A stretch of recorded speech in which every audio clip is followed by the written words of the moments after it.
sightings of ghosts, an abandoned insane asylum, creepy ass dolls, werewolves, and witches, honey. Do not obey. Stay woke.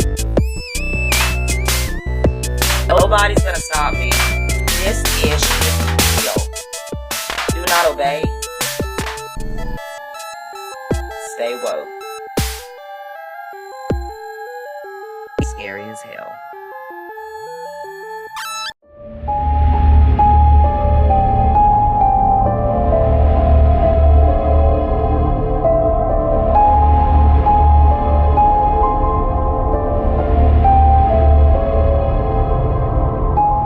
What this family did is terrifying. And in 1976, the true story behind Wrong Turn began. Deep in the mountains of West Virginia lived the Ridgway family. Far from towns, far from roads, far from anyone. People whispered about strange voices in the woods and traps hidden between the trees. On September 12th, 1976, a group of 5 campers vanished. Only their cameras were found. The final photos showed them smiling at their fire, then running, then hiding. And in the last picture, a family stood at the tree line, still, silent, covered in dirt and scars. When police reached the Ridgway cabin, they found piles of clothing, bone tools, and a chained cellar door. Deep scratch marks covered the floorboards, as if someone had tried to claw their way out. The Ridgways disappeared that same night. No arrests, no bodies. Locals still warn hikers, if you hear voices in the woods, don't follow them. The scariest urban legend from your state. Today we're doing Virginia. The Bunnyman Bridge has become a well-known urban legend in Virginia, at least according to this article I'm reading. The story goes, in 1904, the residents of Fairfax County, Virginia, had signed a petition to get certain inmates from an asylum that was close by to a new facility.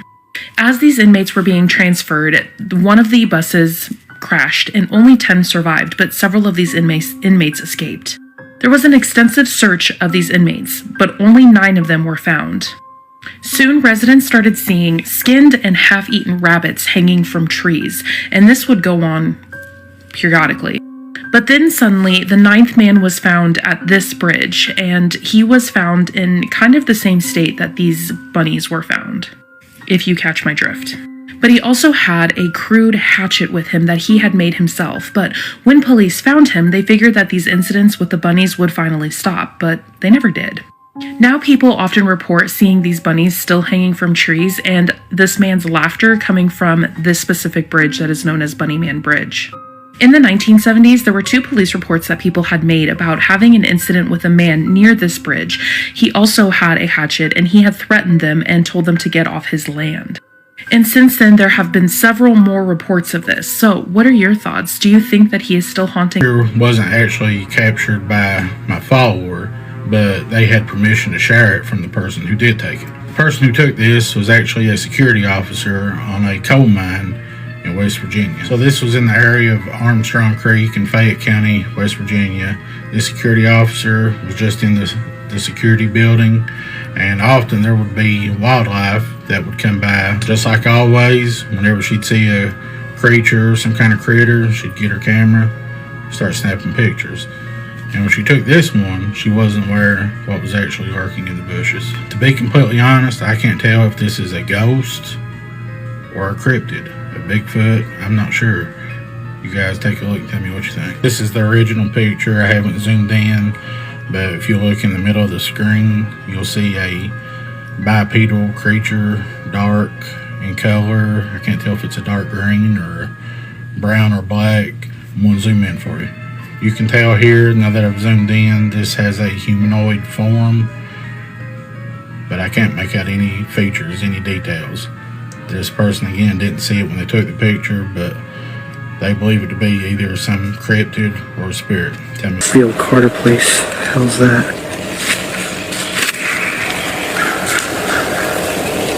No. Get this the old Carter place. How's that? No. Hey! Get up here! Get away from him! Come on, guys! okay?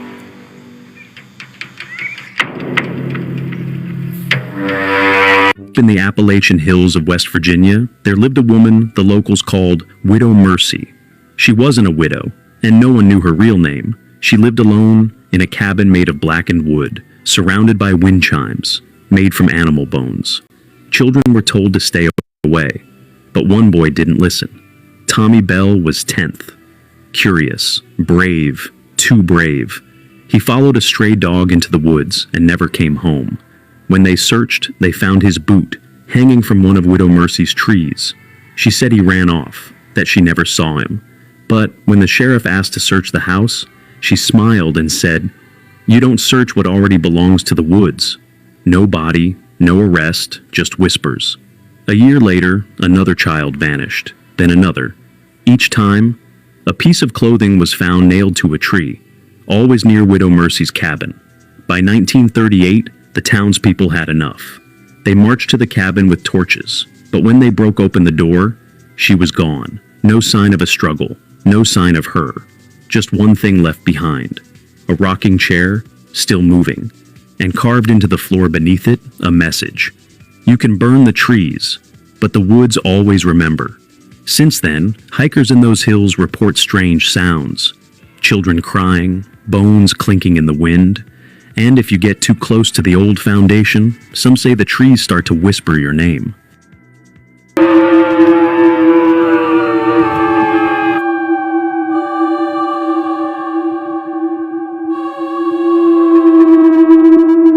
Just walking down the trail, me, Gavin, and Greg. Say what's up, Gavin. Hey, how you doing? Here's Greg. What's up, Greg?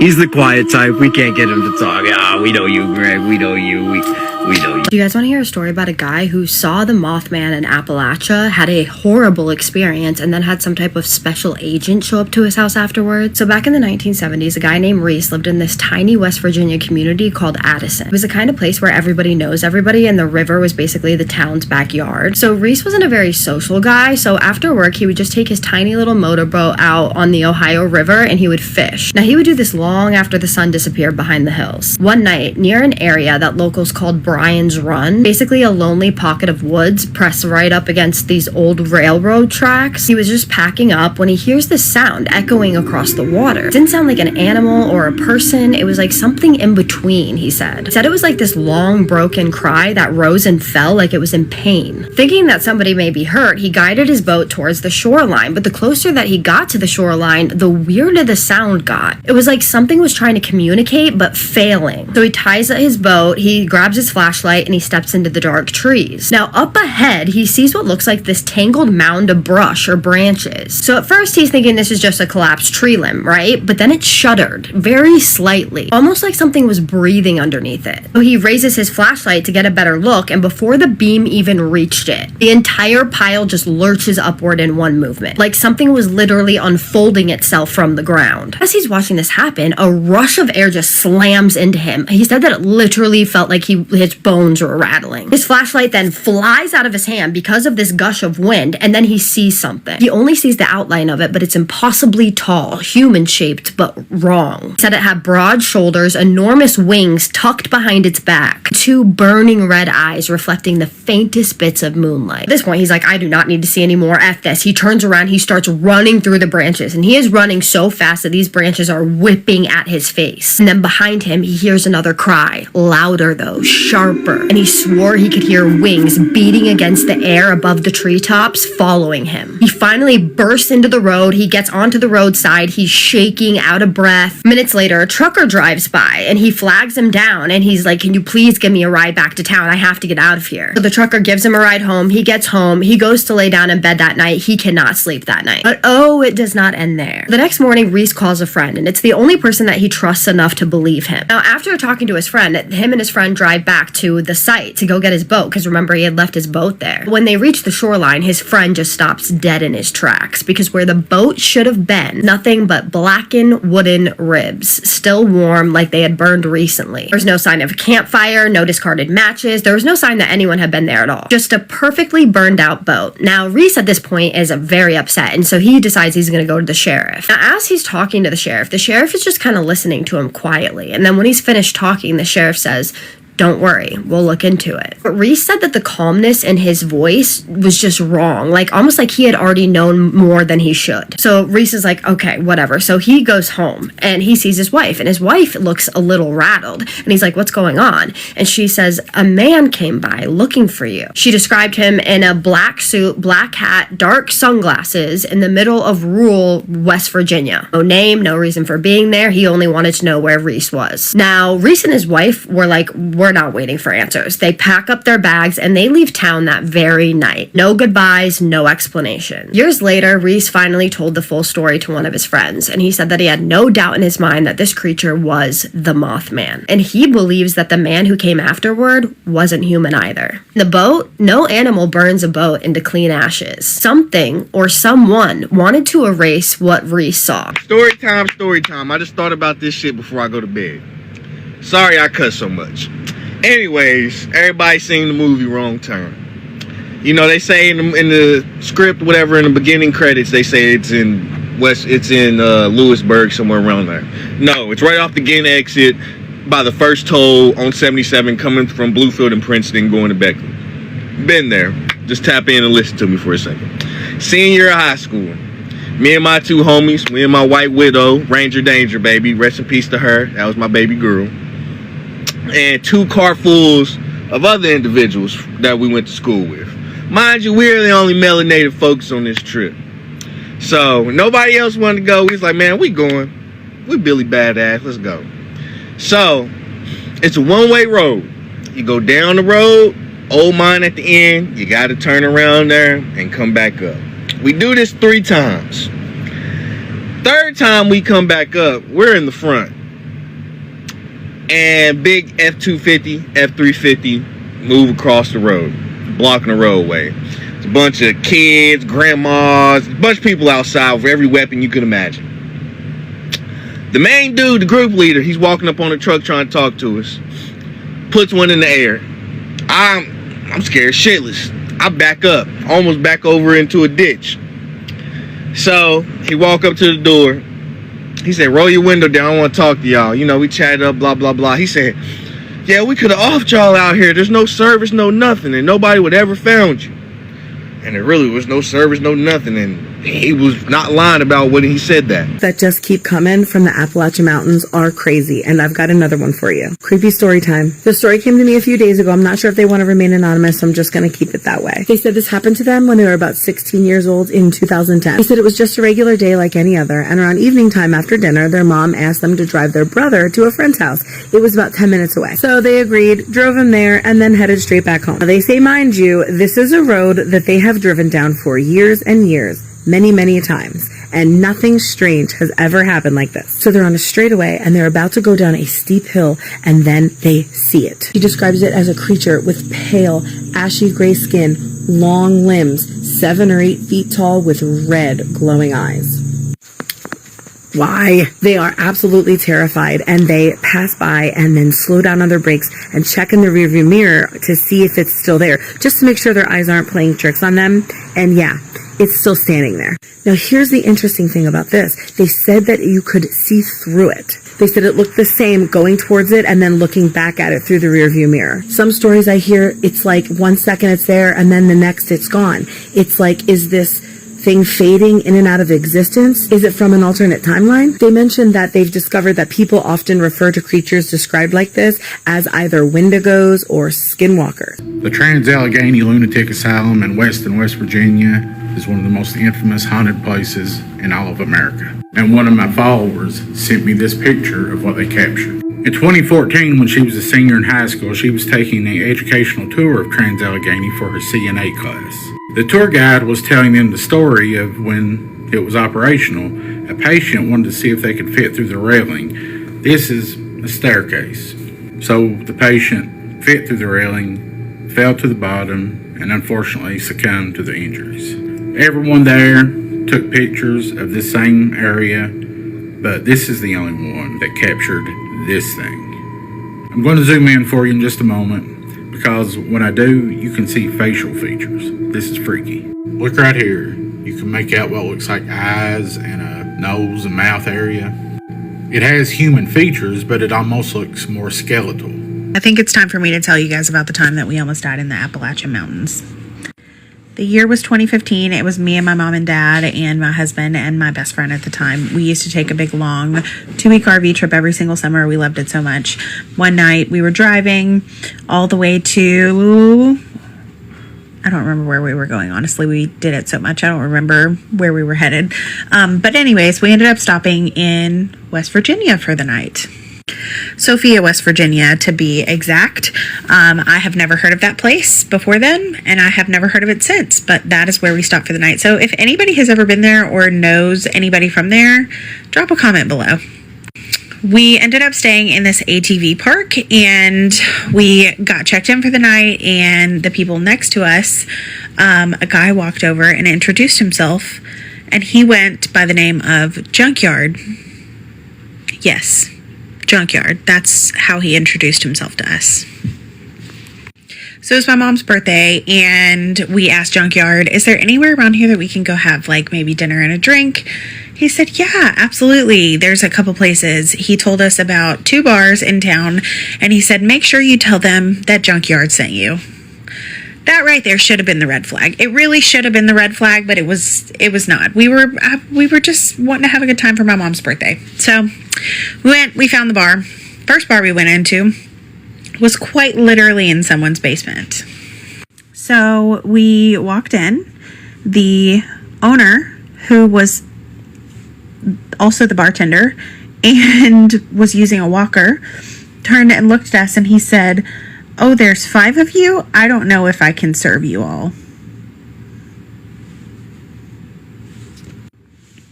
So my mom orders a vodka cranberry, and he pulls out the cranberry that he let us know expired 2 years prior to that, and asked her if she still wanted it. She was like, no, I'll just have something else. I don't remember what else she had. Got to me. I was like, I'm just going to have a Coke. So immediately we were like, okay, we're just going to drink our one drink. We're going to go to the other place across the street. So that's what we did. We went to the other place across the street. The door was locked and it looked like it was closed. So we were like, okay, well, I guess it's closed. So we start walking back to the car, and about that time a police car pulls up. You guys, I wish I was making this up. I'm not making this up. This actually happened. A police car pulls up, and a drunk man stumbles out of the back of the police car and asks us where we were going. We told him that we were out for my mom's birthday. We were wanting to have a drink. We couldn't find a place. This place was closed. He said, oh no, this place isn't closed. How many are there? There's 5 of you? Yeah, there's 5 of us. There's 5 of you? That's what he said. There's 5 of you? They're going to love that. That's what he said. They're going to love that. So he goes up to the door that was locked. We had pulled on it and it didn't open. But he doesn't pull on it. He knocks on it. And again, I wish I was making this up. I'm not making this up. A slider comes across and opens up. And he says, hey, I'm here. These people are looking to have a drink for her birthday. Like, can they come in? Oh, yeah, of course. Unlocks the door and we went in. Why did we do that? Okay, part 2 of how we almost died in the Appalachian Mountains. So we go in the bar. It looks like a normal bar. There's people there. I don't know how we didn't hear that the first time we pulled on the door, but there's people there. And we walk in. Everybody's hanging out. There's a bar on one side. There's a dance floor on the other. On the other side where the dance floor is, there is an elderly man who's probably in his 70s dancing around by himself to Buck Cherry's Crazy song. If you know, you know. But that wasn't even the most concerning part. The most concerning part was that when we walked through the door, they locked it behind us. They locked the door behind us. So immediately, we are like, okay, this is a little weird. So we sit down at the bar, we order a drink. Me and mom are sitting at the bar, and my dad and my husband are sitting over in another section of the bar. And I look over, and there's a guy that oddly resembles Larry the Cable Guy. And he's oddly close to my father, which, if you know my dad, he doesn't really like people in his space. You could probably tell that from the videos you've seen of him if you follow my account. So immediately I was like, this is weird. So I walk over to dad, and that man is quite literally touching my dad's hair and telling him that he has pretty hair. The man finally walks away, and my dad is like, we have to get out of here. This is weird vibes. This is not safe. This is not a place that we should be. But again, we're locked in. So what do? We don't want to be rude to these people. Like, they're all locals. I don't know. We just didn't feel right about being like, never mind, we're leaving. So about that time, I walk back over to mom, and I lean over to her and I'm like, we got to get out of here. She's like, no, I fully agree. But again, we didn't want to be rude. So we're kind of trying to figure out how to get out of there. And mom looks up, and there is a football jersey hanging behind the bar. Thank God. This is the only time in my entire life that I have ever known my mom to name drop the fact that her dad played in the NFL, but you know she did. She told the bartender, oh, you like football? My dad played for the Redskins. So the bartender, who was also the owner, immediately starts talking to her about football, and it turns out her dad, who had just recently passed away, was a huge Redskins fan. Thank God. So to wrap it all up, we chatted for a little while. We drank our drinks as fast as we could. And then my mom promised her that she would send her an autographed jersey back if she let us leave. So we probably spent a total of like 20 minutes in this bar before we were able to kind of like politely get out. And they gave her a t-shirt because she was so grateful for the promise to bring a jersey that she gave her a t-shirt that said, I got mud-faced at the Soggy Bottom Saloon, because that was the name of the bar. So we get back to our RV, and at 8 a.m. the next morning, I am laying in bed, and I realize that the RV is moving, and I ask my dad where we're going, and he said, we're getting out of West Virginia. So did we almost die? Probably not. Could it have been a Hills Have Eyes situation very quickly? Yes, I think it could have been. Additionally, something I forgot to say in part one is that when we got there and we met Junkyard for the first time, there were these lights all over the mountain above us, and we were like, what are all those lights? Is that people camping? And he was like, oh no, that's where the moonshiners are. You don't go up there. A continuation of the cold case of my Aunt Lisa. Her name was Lisa Ann Krause, missing since November 4th, 1997 in Springfield, West Virginia, a small town in Hampshire County. So I think it's important to go over the area that she went missing and the type of people that lived there at the time. It was known for a lot of drugs and partying. The area was a lake community. There was also a little bar called the River Rat, and that's where a lot of people hung out and partied. Everybody was also close-knit friends and kept each other's secrets. And looking back on what was said that happened to her, and was said like so nonchalant that it was normal, is very disturbing, and that a place like this honestly existed. So Springfield, West Virginia is a very small town in Hampshire County. The population was around 450, 500, somewhere around there. I could be off. I looked it up. Honestly, I could be off. But it is a very small place. So when I started putting her information out there and getting details, I had messages sent in. All these people wanted to be kept anonymous, which I appreciate any information that comes in. I truly think it's never too late to come in with this information. Trigger warning, some of these are very disturbing, and it is truly disturbing for me as her niece to read these things, and it's disgusting, but it has to be talked about in order to get some answers. So here's a few things. Trigger warning. Made into meatloaf and fed to people. Keep in mind, when she called the second time and said everything was okay, that she was making meatloaf for her then boyfriend. This is rumors that were going around. Another one. Put in a trash bag with holes and thrown into the river. I had a woman that messaged me and went over great detail of how this happened. And all these stories that come forth, these people are very confident that these things happened, which doesn't make any sense, and it makes it harder to put the puzzle together here. Another thing. Tied down with blocks in Lake Ferndale, which is the lake that was near them. Buried under cement in a garage. Put in the trunk of a car in a junkyard, which the boyfriend worked at was a mechanic. So, what do you believe? Give me a second, I'm gonna pull up more here.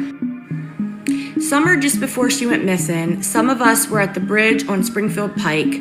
Lisa was with us and David came, told her to get out of the water. She said, just a minute. He got mad and threw rocks at her, hit me and Lisa. She got out and grabbed her, and then she got in the truck and left. I did tell law enforcement about this. I heard rumors that the one I heard a lot was her boyfriend lived in that house in Springfield at the time she went missing, and he had a pit in his garage that he filled in the concrete a few days after she went missing.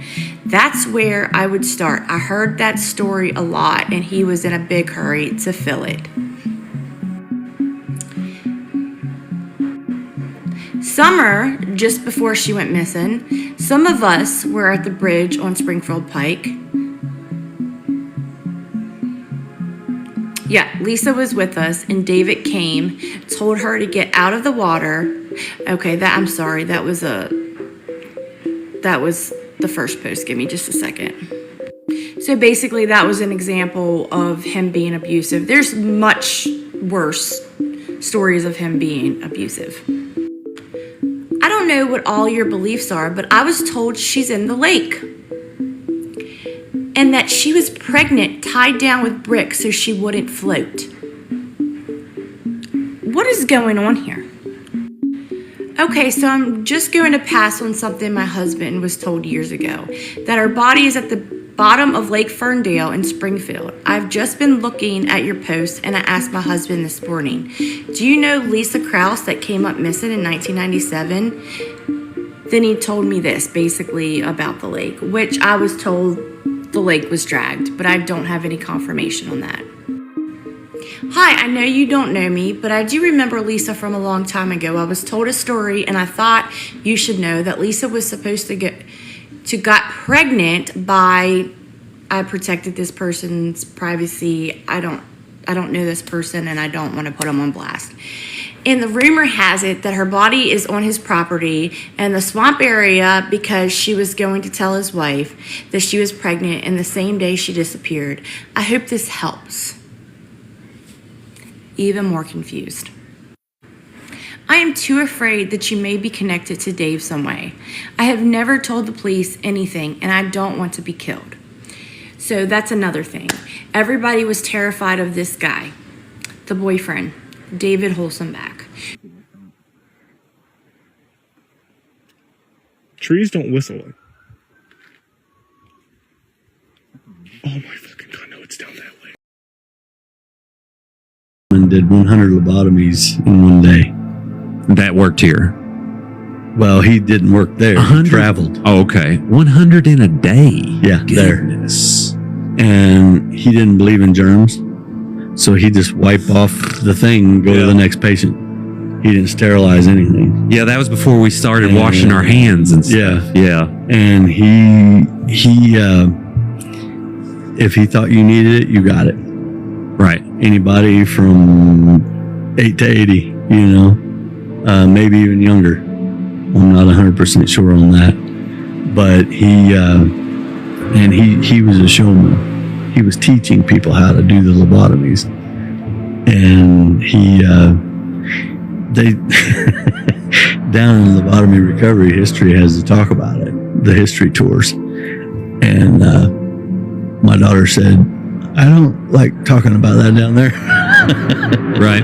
She gets some creepy vibes. Am I just standing in the light? Wow. What the hell? That's strange. That's literally on the tree. What the fuck? It's a ghost, isn't it? That's the tree. Let me go closer.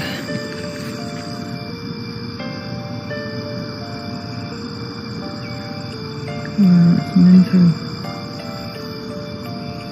What do you see, guys?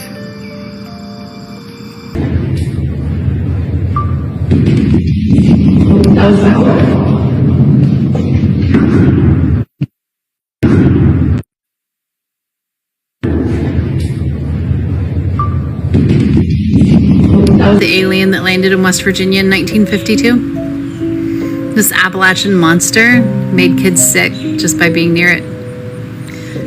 People saw a crash of some kind of object on a hill nearby, so they ran to investigate. And what they claimed to see was the stuff of legend. It became the Flatwoods Monster. It was about 10 to 12 feet high, and it wore what looked like a metal dress or spacesuit with a spade-shaped head and glowing red eyes, and it emitted a pungent mist that made everyone sick. People got nausea and burning eyes and throat, and there were animal deaths nearby. So what do you think? Mass government cover-up? Some say it was a mass hallucination event triggered by fear and media hype. I don't know. This is part 3 of the Trans-Allegheny Lunatic Asylum. And if you're a man, there's one part of this building you do not want to go into. The Trans-Allegheny Lunatic Asylum was known for their lobotomies, which is when they took an ice pick type tool and they put it in your little eye socket and this pretty much made you instantly disabled. The asylum also had a long history with the Civil War and, like I said before, overcrowding, which was atrocious. After the Civil War was over, a lot of Civil War soldiers were admitted into the hospital for various reasons and conditions. They had so many soldiers there that they made their own wing, and it was called the Civil War Wing. Many of the soldiers ended up passing away there, which left their spirits to roam the halls of the Civil War Wing. Another spirit that haunts the halls of the asylum is named Nurse Elizabeth. Nurse Elizabeth is known to go from room to room, all down different halls of the asylum. They said that she's a nice ghost, and you'll see her out in the hallway. But no one knows how she got there or exactly how she passed away. It's just known that Nurse Elizabeth is seen checking on patients for eternity. The last but not least ghost on the list is Ruth, and she hates men. Ruth was known to reside in the Civil War wing of the asylum, and she just loathes men. She is filled with such rage against men that, given the chance, she will throw stuff at you. And they say this is the worst part that a man could ever visit in the asylum. Heard of the Monongahela Forest? This stretch of wilderness in West Virginia looks peaceful on the surface, but deep inside are ghost towns the forest has taken back. Whole lumber villages were abandoned a century ago, with rotting cabins hidden under moss and twisted roots. Locals say the forest doesn't just reclaim buildings, it holds on to the people too. Hikers tell of shadow figures watching from the tree line, phantom footsteps on old rail beds where no trains run anymore, and glowing fungi that light the forest floor like lanterns. Scientists studied it and found bioluminescent species almost unknown outside the tropics. But they couldn't explain the voices or why some abandoned mines stay unnaturally warm even in winter. Old legends talk about miners who dug too deep, unleashing something that still moves underground. And here's the twist. In 2022, researchers mapping the forest found entire ecosystems sealed in the mines, with insects, fungi, and microbes living cut off from the surface for over 100 years. It's like the forest built a second hidden world beneath our feet. Visit the Monongahela, and you might see nothing but trees. Or you might feel like you've walked into a place that was never meant for us. While camping in West Virginia. In 2015, a group of campers decided to rest in an area known as Folks Run on the Virginia border. Around midnight, one of them left camp and noticed a large hairy creature crouched down watching them from the top of a hill. He told the others, and now awake, all the campers watched the creature rush down the hill at them. Thankfully, a river stopped it, but only for a second as it waded its way across. Reaching the shoreline, the group said it looked like a huge, wet, shaggy dog. A scream echoed from the trees all around them, and the creature retreated, whimpering, into the forest. After that, the campers took off and never looked back. This closely matches a story in 1999, when a group of campers in the Mountain State were setting up their campsite when they heard what they thought was a bear. Suddenly, a huge white-haired creature with horns came tearing into their camp, letting out a blood-curdling scream. As they ran off, they reported that the creature just stood at the edge of the wood line, looking at them. When they returned later, they found all their things ransacked. So, keep an eye out while camping in West Virginia. So, last night, right in my neck of the woods, search and rescue was called out to look for what appeared to be a baby that somebody captured on their security camera. Now, they did what I believe any of us would do, I hope, and that is contact the authorities. So, they came out, did their investigation, and they came to the conclusion that it was just a glitch. Now, I don't know if I'm buying it, but I have gathered all that I could, and I'm going to show you, and just let me know what you think. Alright, here is the original post. Here's a close-up of the baby.